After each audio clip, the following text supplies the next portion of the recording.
नमस्कार दोस्तों। आज की कथा में मैं आपको सर्वपित अमावस्या की संपूर्ण कथा सुनाऊंगी। अगर आपको कथा अच्छी लगे तो वीडियो को लाइक, सब्सक्राइब और शेयर जरूर कीजिएगा। पितरपक्ष में आने वाली अमावस्या पितरों का आभार व्यक्त करने की तिथि है। इस बार पितृ अमावस्या 21 सितंबर को है। अमावस्या पर पितरों को याद कर पूजा और दान करते हैं। हिंदू पंचांग में अश्विन मास की अमावस्या तिथि को सर्वपित अमावस्या कहा जाता है। इस दिन पितरपक्ष का अंतिम और सबसे महत्वपूर्ण दिन माना जाता है। इस दिन वे लोग भी अपने पितरों का श्राद्ध कर सकते हैं जिनके पितरों का तिथि अनुसार श्राद्ध करना संभव नहीं हो पाया हो। इस कारण इसे सर्वपित अमावस्या कहा जाता है। ज्योतिष शास्त्र और पुराणों के अनुसार पितृपक्ष में पूर्वजों के नाम से तर्पण, पिंडदान और श्राद्ध करने से पितर तृप्त होते हैं और परिवार को आशीर्वाद देते हैं। पितरों की कृपा से घर में सुख समृद्धि, संतान की उन्नति, स्वास्थ्य लाभ और बाधाओं से मुक्ति मिलती है। यह दिन सिर्फ कर्मकांड के लिए नहीं बल्कि अपने पूर्वजों के प्रति कृतज्ञता और श्रद्धा व्यक्त करने का अवसर भी है। सर्वपित अमावस्या को गंगा, यमुना या किसी पवित्र नदी में स्नान और तर्पण का विशेष महत्व है। जहाँ नदी उपलब्ध ना हो वहाँ पर घर पर ही शुद्ध जल से तर्पण किया जा सकता है। आइए अब सुनते हैं सर्वपित अमावस्या की कथा।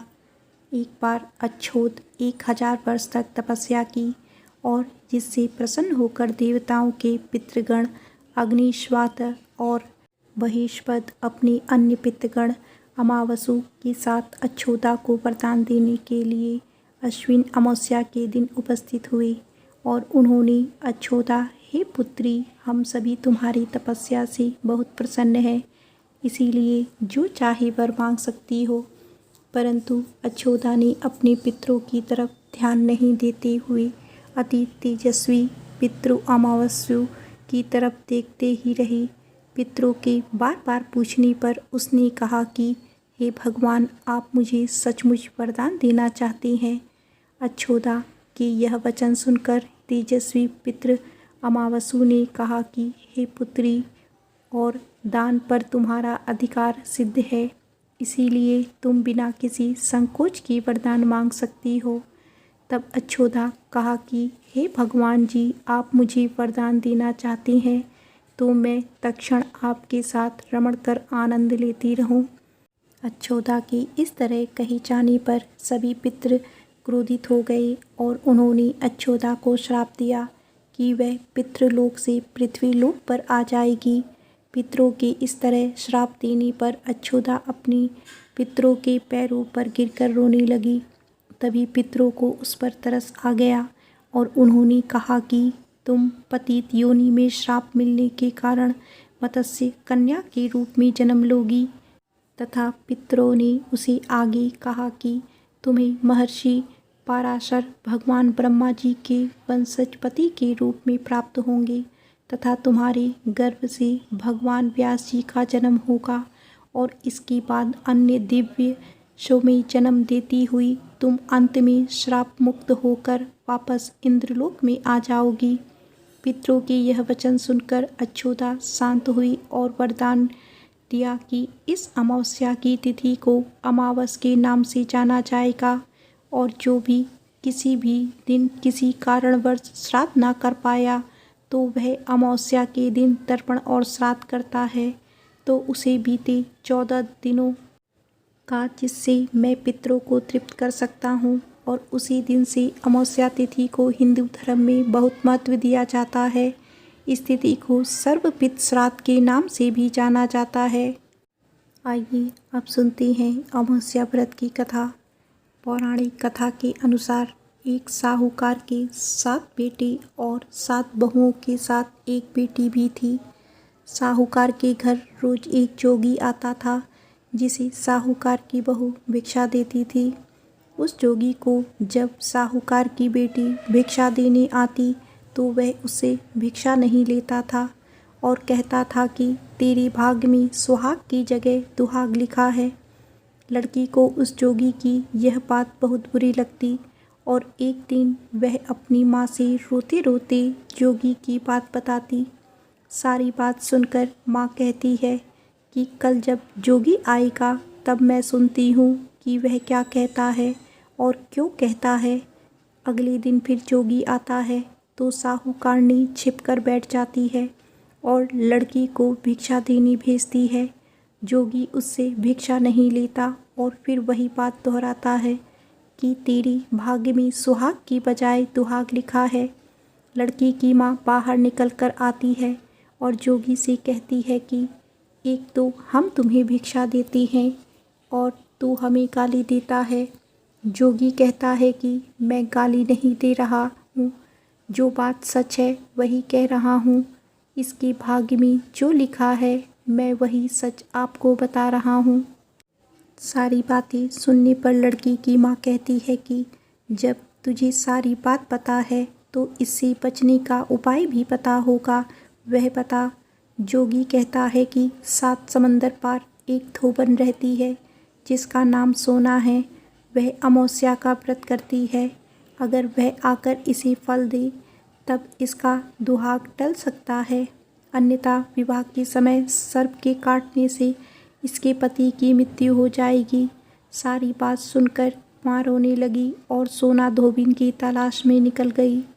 चलते चलते रास्ते में तेज धूप पड़ रही थी, जिससे बचने के लिए वह एक पीपल के पेड़ के नीचे बैठ गई। उसी वृक्ष पर एक गरुड़ के बच्चे अपने घोंसले में थे। एक सांप आया और गरुड़ के बच्चे को खाने के लिए लपका, लेकिन साहूकारनी ने उस सांप को मारकर बच्चे की रक्षा की। कुछ देर बाद गरुड़नी आई और सब जगह खून देखकर साहूकारनी को चोंच से मारने लगी। साहूकारनी बोली कि एक तो मैंने तेरे बच्चे को सांप से बचाया और तू मुझे ही मार रही है। सारी बातें जानने पर गरुड़नी बोली कि तूने मेरे बच्चों की रक्षा की है, इसीलिए मांग जो चाहती है। साहूकारनी गरुड़नी से कहती है कि मुझे 7 समंदर पार सोना धोबिन के यहाँ छोड़ दो, और गरुड़नी ने वैसा ही किया। साहूकारनी वहाँ पहुँच तो गई, लेकिन सोचने लगी कि इसे मैं कैसे मनाऊं। सोना धोबिन की भी 7 बहुएं थी, लेकिन घर के काम को करने के लिए सदा आपस में लड़ती झगड़ती रहती थी। रात को जब सब सो जाती तो ब्राह्मणी साहूकारनी के घर जाती और चुपके से सारा काम करके उजाला होने से पहले चली जाती थी। सारी बहुएं आपस में यही सोचती कि कौन सी बहू है जो सारा काम कर देती है, लेकिन एक दूसरे से पूछने की हिम्मत किसी में भी नहीं होती। एक दिन सोना धोबिन ने भी सोचा कि आजकल बहुएं लड़ती भी नहीं हैं और काम भी सारा हो जाता है।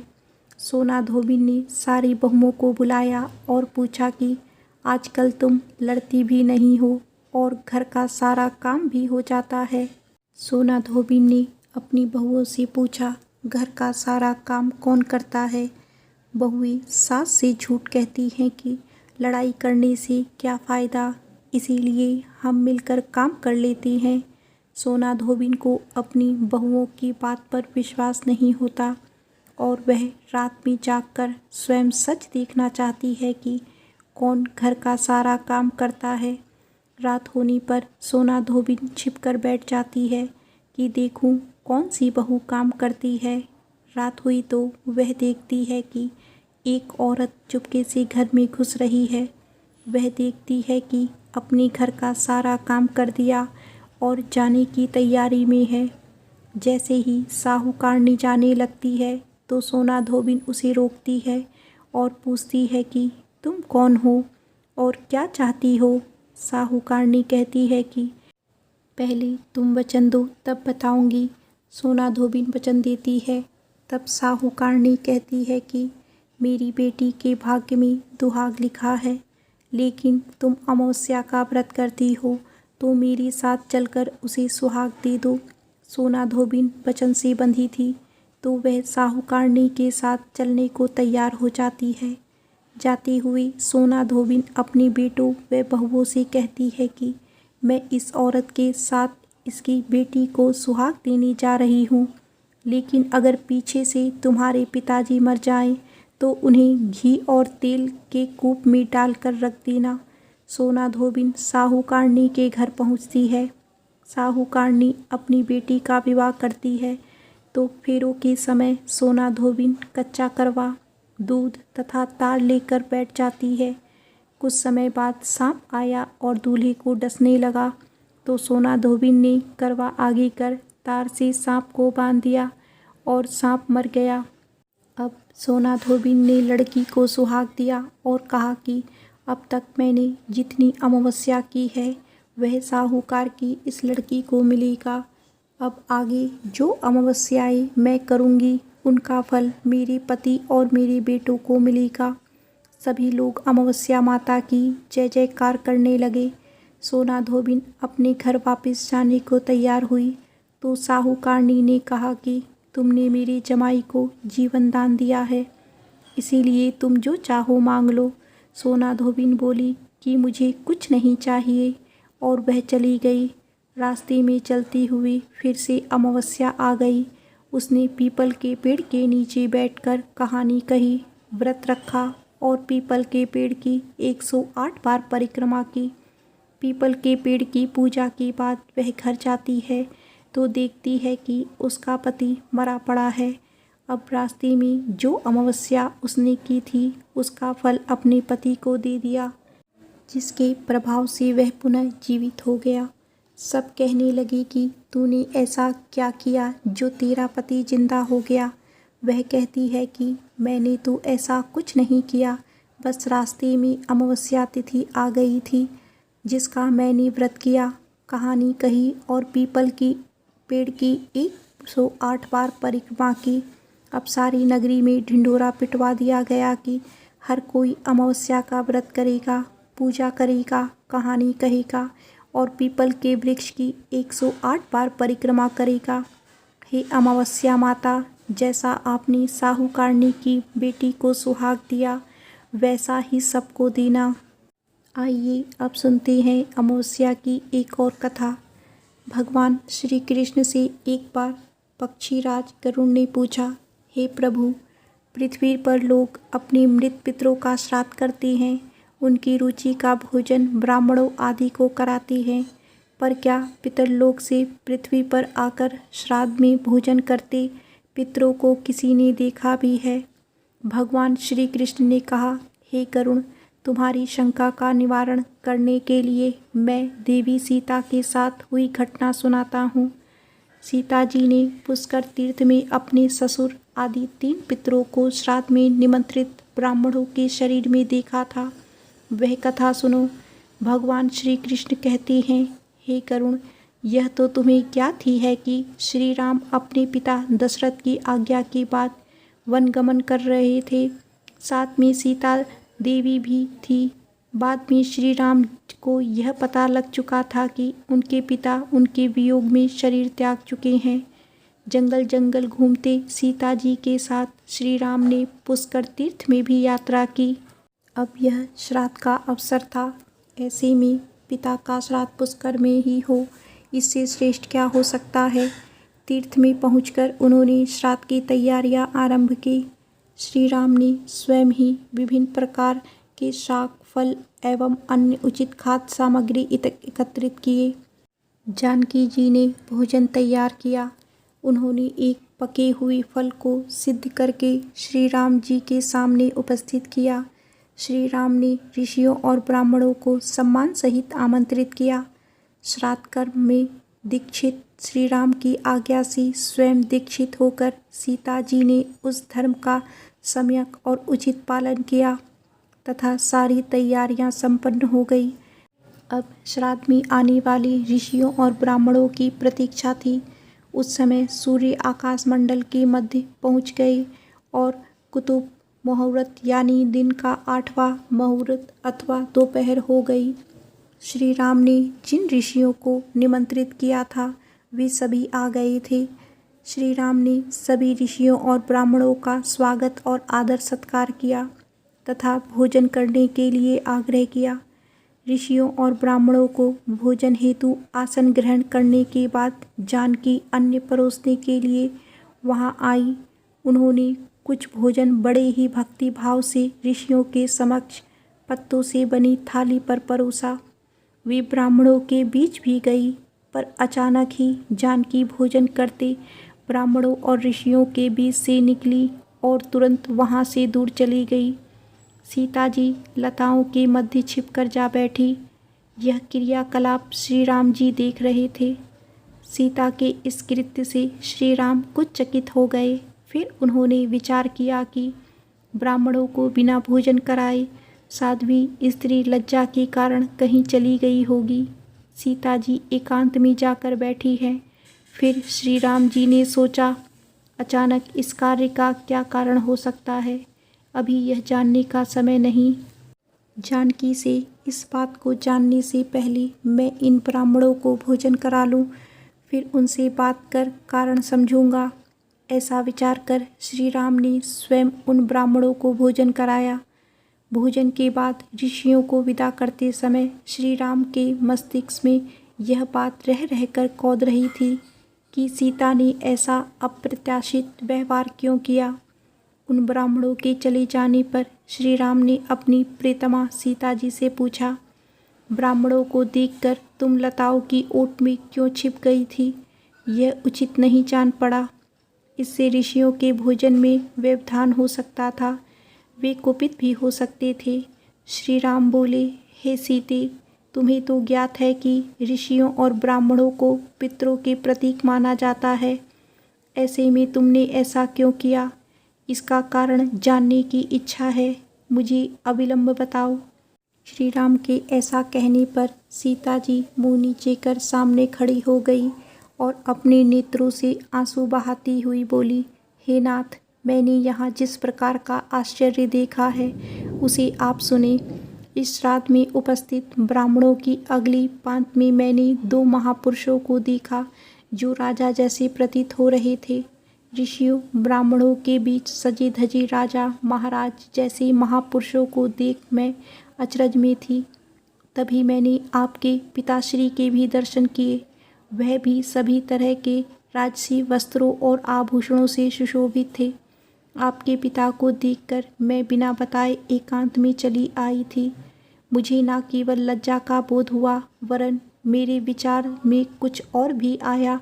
तभी निर्णय लिया, हे प्रभु, पेड़े की छाल, वक्कल और मृग चर्म धारण करके मैं अपने ससुर के सम्मुख कैसे जा सकती थी? मैं आपसे यह सत्य कह रही हूँ। अपने हाथ से राजा को मैं वह भोजन कैसे दे सकती थी जिसके दासों के भी दास कभी वैसा भोजन नहीं करते। मिट्टी और पत्तों आदि से बने पात्रों में मैं उन अन्न को रखकर उन्हें कैसे देती? मैं तो वही हूँ जो पहले सभी प्रकार के आभूषणों से सुशोभित रहती थी और आपके पिताश्री मुझे वैसी स्थिति में देख चुके हैं। आज मैं इस अवस्था में उनके सामने कैसे जाती? इससे उनके मन को भी क्षोभ होता। मैं उनके क्षोभ में कैसे देख सकती थी? क्या यह कहीं से उचित होता? इन सब कारणों से हुई लज्जा के कारण मैं वापस हो गई और किसी की दृष्टि ना पड़े इसलिए सघन लताओं में आ बैठे। गरुड़ जी बोले, हे भगवान, आपकी इस कथा से मेरी शंका का उचित निवारण हो गया कि श्राद्ध में पितरगण साक्षात प्रकट होते हैं और वे श्राद्ध का भोजन करने वाले ब्राह्मणों में उपस्थित रहते हैं।